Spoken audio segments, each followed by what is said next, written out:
Diese alte Anspitzmaschine aus den 60er Jahren wurde damals in den USA gefertigt und stand früher in unzähligen Büros und an Schulen und an vielen, vielen Zeichentischen. Heute funktioniert sie leider nicht mehr richtig. Die Messer sind stumpf, aber sie erinnert mich daran, wie wichtig eine wirklich gute Spitzmaschine beim Zeichnen ist. Und genau darum geht es heute in dem Video. Wie können wir Bleistifte optimal anspitzen? Welche Techniken gibt es dazu? Und wozu braucht man denn diese verschiedenen Minen?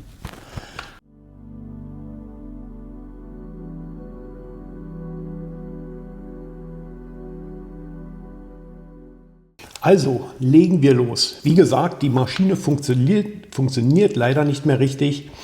Die Messer sind sehr, sehr unscharf geworden und ich habe bis jetzt noch niemanden gefunden, der mir das reparieren kann.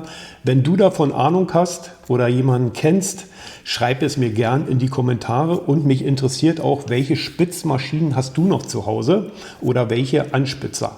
Also du siehst ja hier, wie das damals gefertigt wurde, ja, hier die Löcher für die verschiedenen Bleistiftstärken, also auch sehr, sehr große Bleistifte konnte man hier spitzen. Die nennen sich ja heute Jumbo-Stifte. Ja, und dann hat man den ganz einfach hier reingemacht und dann hier unten befestigt an dem Tisch. Ja, Vakuum-Mount, deswegen der Name. Und dann konnte man hier ganz normal spitzen. Ich versuche das mal ein bisschen, aber du siehst, Rassel, Rassel, hier passiert nicht mehr viel. Und du siehst hier, wie stumpf die Messer sind. Ja, denn hier das Holz ist richtig ausgefranst. So, also greifen wir zu einer modernen Version. Ein ganz einfaches Modell aus Plastik, funktioniert aber richtig gut. Ja, manchmal ist es das Einfache, was wirklich Sinn macht. Hier kann man die Minenlänge einstellen von 1 bis 5. 1 ist sehr, sehr lang. Also der Konus, der letztendlich rausguckt, hier siehst du ungefähr 3. Ich stelle das mal ein. So, und dann spitzen wir mal. Ich breche immer den Stift ein bisschen ab. Mal gucken, ob er bis zum Schluss hält. Also legen wir los mit der Spitzung 3. Da muss ich etwas länger spitzen. So, schau, der Konus ist nicht besonders lang, auch nicht besonders spitz. Ja, braucht man vielleicht, wenn man grobe Vorzeichnungen macht. Ja. Und dann gehen wir mal, stellen wir diesen Spitzer auf Nummer 1 und du wirst sehen, dass der Konus länger wird. Siehst du? So, also es guckt mehr von der Bleistiftspitze raus. Wozu können wir das gebrauchen? Wir können zum Beispiel breit zeichnen. Ja? Also wir legen den Bleistift in einen bestimmten Winkel auf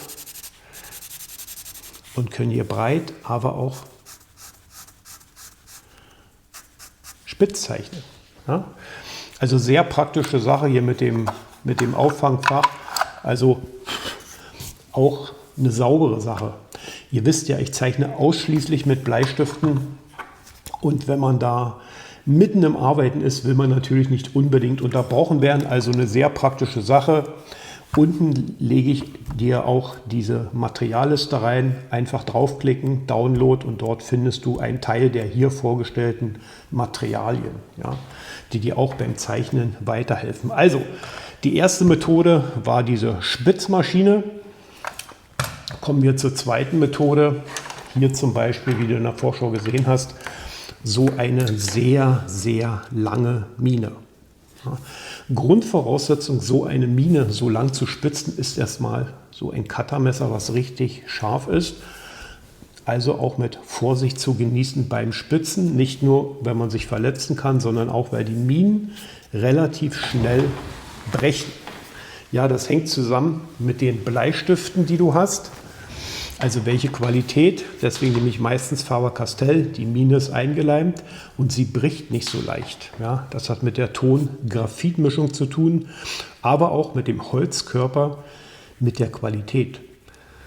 Ja, okay, so, jetzt nehmen wir uns mal einen Bleistift. Ich habe hier einen und dann zeige ich mal das kurz und ich hoffe, die Mine bricht mir jetzt nicht ab. Aber wenn, dann ist es halt so. Ja, also eine gewisse Übung ist hier notwendig.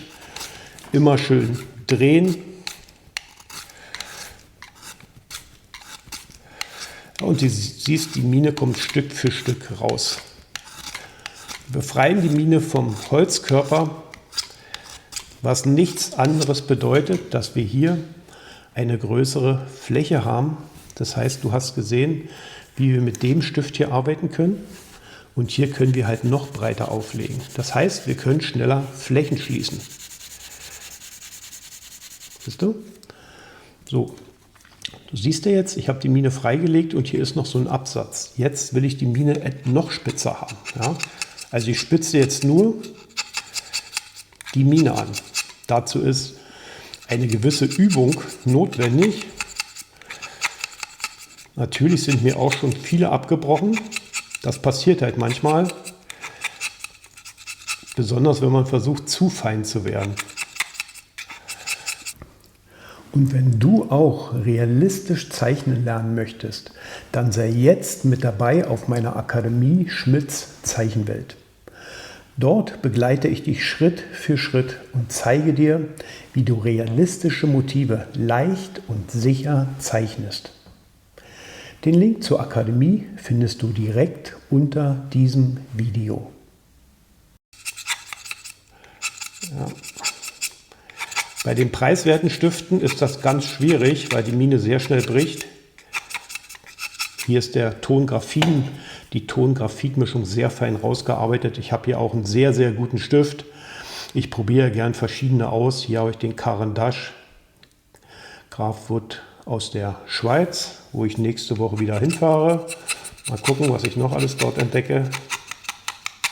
So, du siehst, wir haben hier eine richtig schöne Spitze. Ja? Und mit dieser Spitze können wir jetzt noch größere Flächen belegen, weil wir hier die komplette Auflagefläche haben. Ja, wir schließen also schnell Flächen ab, wenn wir einen starken Hintergrund haben wollen. So können wir ihn statt durch diese normale Schraffur viel, viel schneller schließen. Ja, ich habe jetzt hier einen 6B, der ist halt auch relativ dunkel. Also eine sehr, sehr gute Methode. Und natürlich, du hast hier eine messerscharfe Spitze. Ja. Ich hoffe, das ist hier noch zu sehen.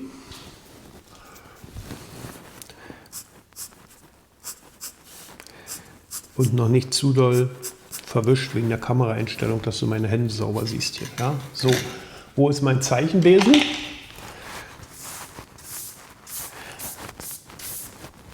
Bisschen Ordnung schaffen. Ja, also wirklich.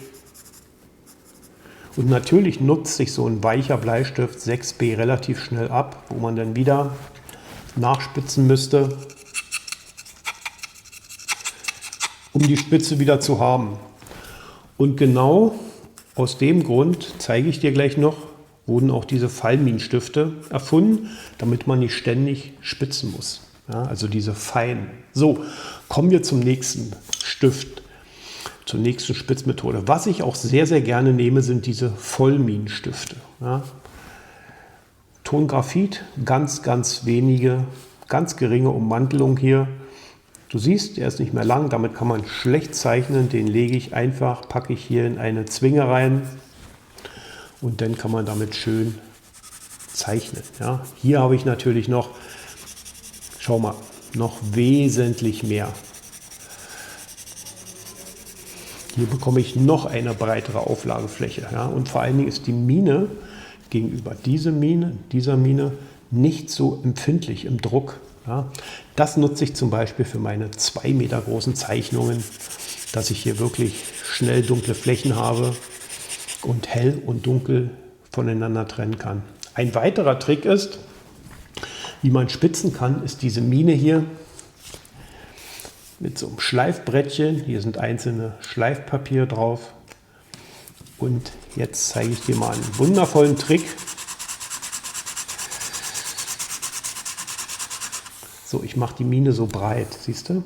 So vielleicht 45 Grad Winkel. Was mache ich jetzt damit? Zum Beispiel habe ich jetzt auch eine sehr, sehr breite Auflage. Ja, und hier kann ich, du siehst schon, Strukturen.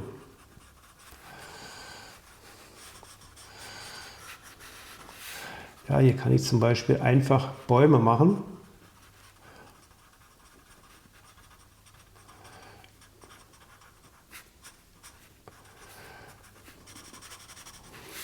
Ja, also diese Kringel erzeugen. Ja, also auch eine gute Übung, eine gute Idee, das hier breit zu machen, denn wenn du mit so einem Bleistift hier versuchst, diese Kringel zu erzeugen, wirst du ewig nicht fertig und hast auch einen ganz anderen Charakter. Ja, hier kannst du richtig schön Flächen schließen, hell und dunkel voneinander trennen. Ja. Das geht bei allen möglichen Objekten, nicht nur bei Bäumen. Ja.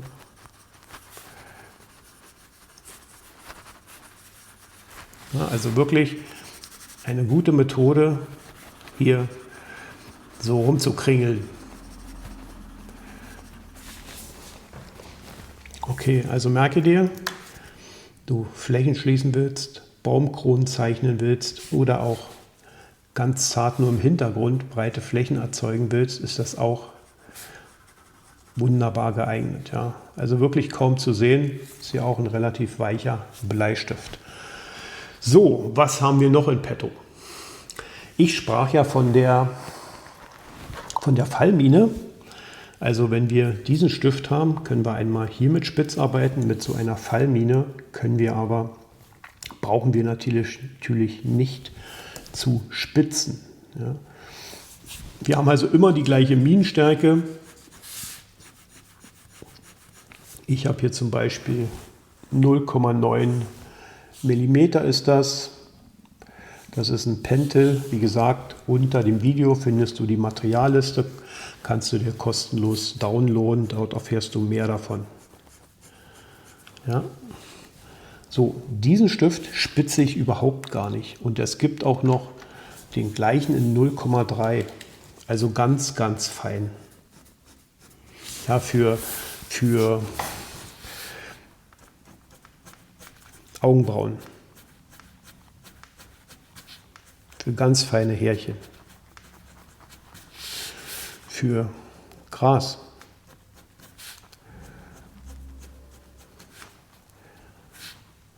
Zum Beispiel. Also umgehen wir diese Spitzen, arbeiten immer mit der gleichen Minenstärke und natürlich macht es häufig auch die Mischung. Es ist halt hier ein anderes Gefühl mit so einem Holzstift in der Hand. Ich mag das Holz eigentlich ein bisschen mehr als Metall in der Hand zu haben. Ich war ja mal Tischler und dann Forstwirt, also ich komme direkt aus der Natur und aus dem Holzbereich.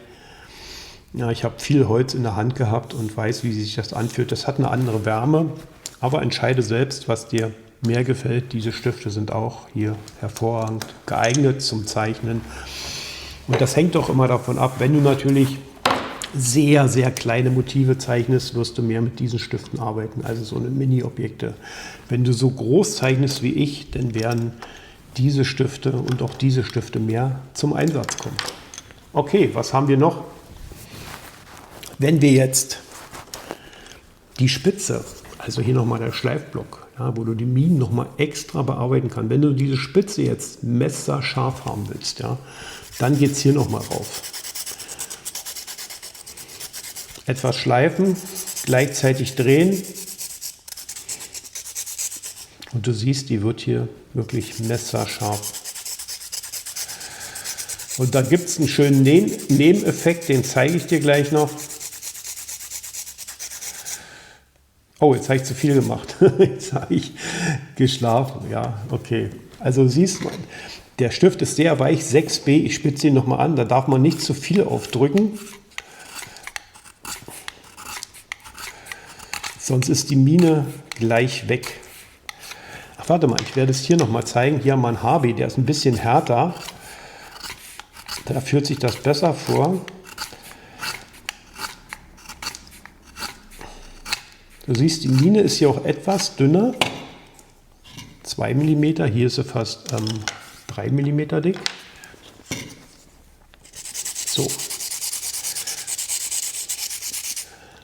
Siehst du?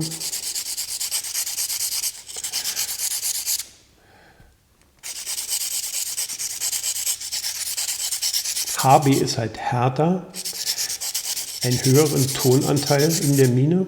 So, du siehst, wir haben hier eine messerscharfe Spitze. Ja? Und damit können wir halt extrem fein zeichnen.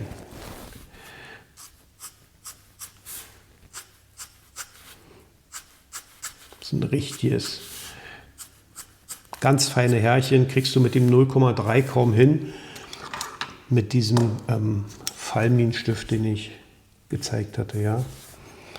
Also der ist hier wirklich noch feiner, wenn wir diesen Schleifblock nutzen.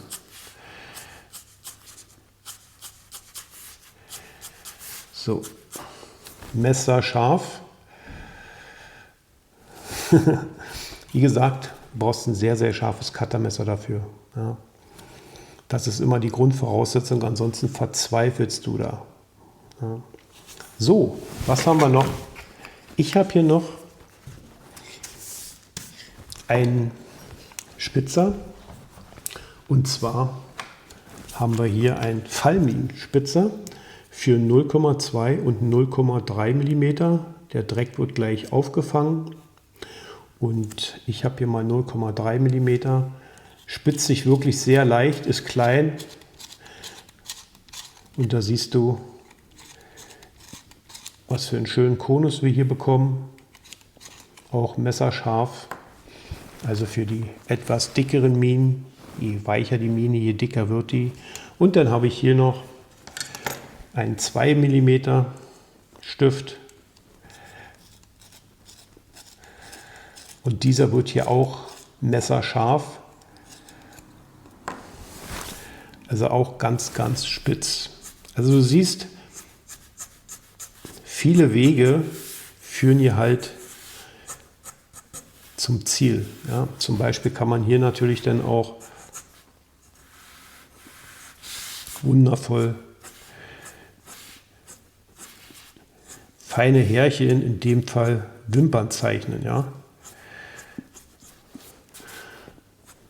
Funktioniert hervorragend.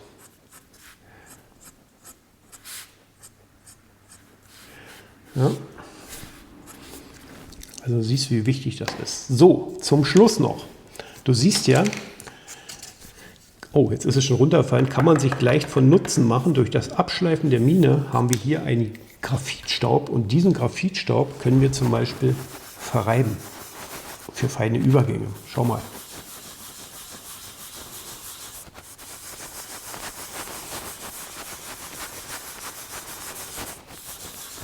Ja, kann man gleich benutzen oder du reibst es ab, sammelst es gleich hier in einem Döschen, Deckel rauf und dann kannst du immer hiermit zarte Hintergründe erzeugen.